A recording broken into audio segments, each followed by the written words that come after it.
Hey everyone, it's Justin here with lethbridgerealestate.com. Today, in this video, we're going to talk about how to identify an overpriced home. Check it out.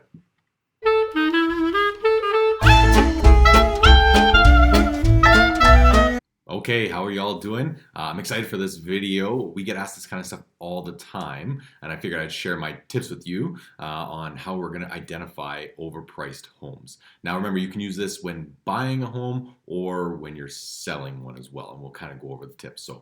So when looking at an overpriced home, we get this question quite a bit, even when we're helping people looking for a home. How do we know if the home is overpriced? The first answer is simple. Your realtor should know the community really well. You should know the comps of the neighborhood. They'll know right away if the price is a little high or a little low, but it's not always the indicator of if you should buy a place, and we'll talk a little bit about that. So the home price is listed for a lot higher than others in that particular area.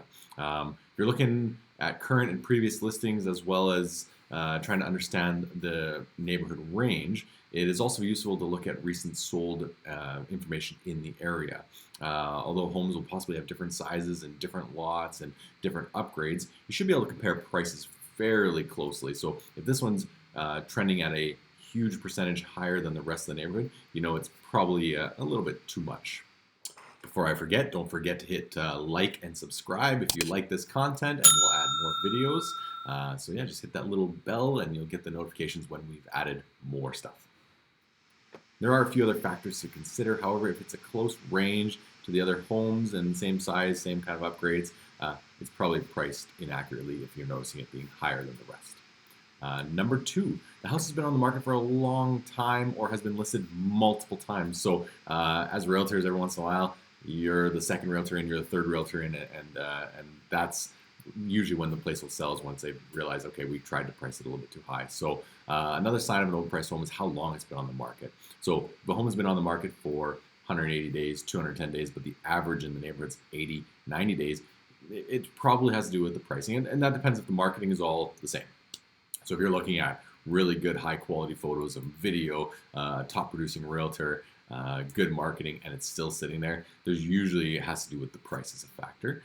Generally, fairly priced homes will sell within a couple of weeks or months, depending on the market and the area, or even just a few days with multiple offers. So if it's priced right, you'll be like, oh, that home sold so fast. Usually it has to do with the price.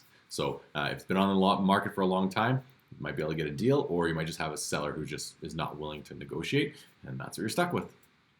Number three, renovations are driving up the price. So we get this a lot. Homeowners, they spend thousands of dollars upgrading their home. They add amenities, they add nice countertops and backsplashes, and they really put in the love and the hard work, and they want their money out.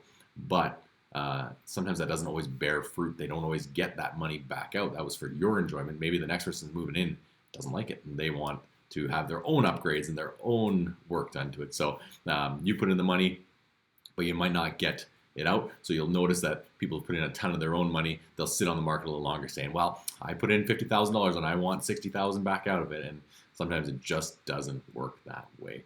However, the problem really is understanding when you're doing a reno, what should I be upgrading? You know, if you're upgrading to a green shag carpet because you love it, that might not be helping your resale. So you might be driving up the price, but you're not actually driving up the value of the home. So you gotta be really careful when you're doing these renovations that you are adding the most value to the home as well.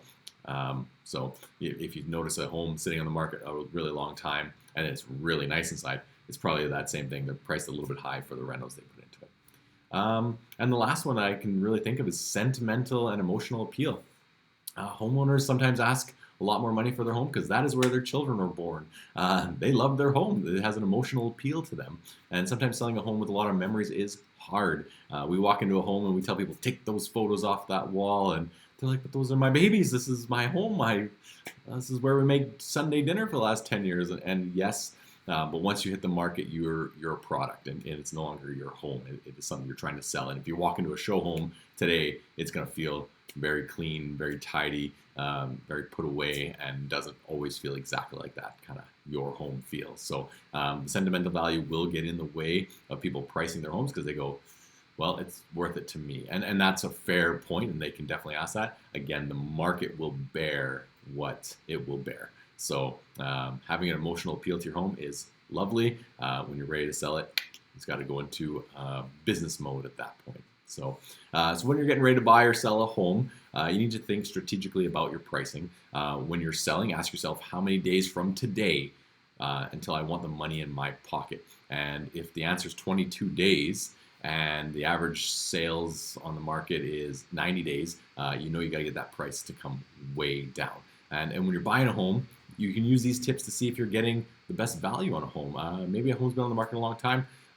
Maybe price doesn't matter. Maybe you walk into a home and I tell people you get this feeling in your heart like, oh my, this is where I must live. That happened how we bought this home. I walked into it. I was not ready to sell a home or buy a home, but I just got this weird feeling in my heart, and I'm sure it's my brain, but feels like it's in your chest, and you want that home. So buying, sure, you always want a deal, and if you're just looking for a deal, there's ways to get that. But if you're looking for your family to move into this home and you're going to enjoy it, then sometimes you just bite the bullet and you pay a little bit more, and that's okay. You're not going to remember that in 10, 15 years when you've had your babies there and you've grown up in that home and you've loved it. You're not going to remember that you spent an extra $2,000. So I hope this helps you out with understanding if you're going to be buying or selling and figuring out what an overpriced home is and what the value is. If you need more help, that's what we're here for. I have 8 full-time realtors on our team that'll help you understand the market. If you want to understand what's happening, just leave a comment below, send us an email, and we'll help you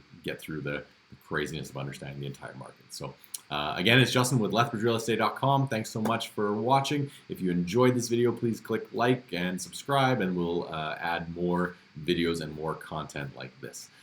So have a great week. Talk to you soon.